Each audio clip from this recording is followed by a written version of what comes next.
Well, it has been a long, contentious election season. As we get close to having results, it's important to deal with post-election anxiety. And joining us now is psychologist Dr. Vijeta Singh. Good morning.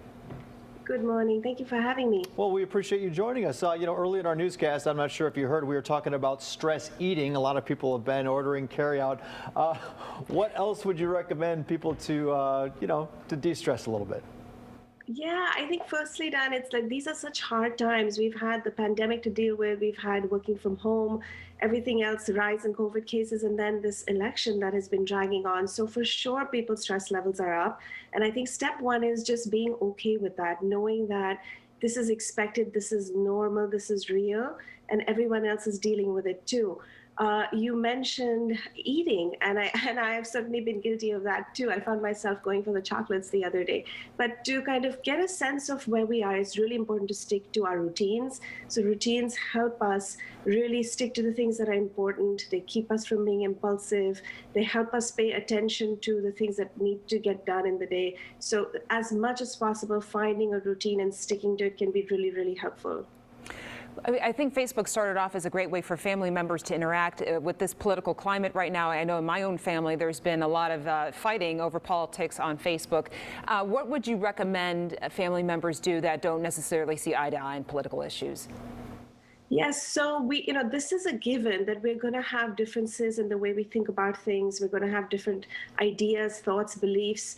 And some part of this is accepting that it's okay for other people to have different ideas, thoughts, and beliefs, and therefore being self-protective of ourselves. So if it's hard to get onto social media without getting riled up, if it's hard to get the notifications and the pings and the texts, to set some kind of boundaries with ourselves and also with other people. So I have found myself like going low on the notification. I've turned off my notifications. I'm not going on social media. I'm not looking at what other people who differ from me, what they're thinking, saying, because I really feel this is not the time for that. There'll be a time for me to reconcile how I think and feel with how other people think and feel. But for now, it's okay to be a little self-protective and set some ground rules with yourself and also with other people in terms of what's on the table to talk about and what's off the table to talk about, at least for now.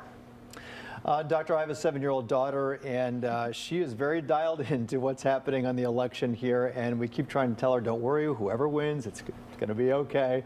What advice would you have for parents in talking to their children about the stress of the election? So when it comes to parents, it's really important to think about how we are managing and regulating ourselves, because children really see how we act and we behave, and they use that as models for how they should act and behave. So to some extent, we really want to try and manage our own behavior. So being mindful of how often we're picking up the phone, how often we're turning on the TV, are we just sitting in front of the TV glued to it?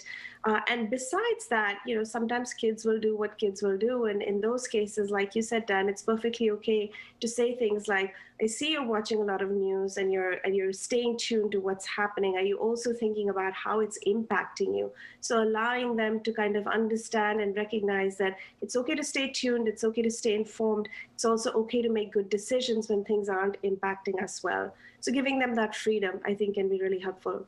Dr. Singh, some good tips there. Thank you very much for joining us this morning. Thank you.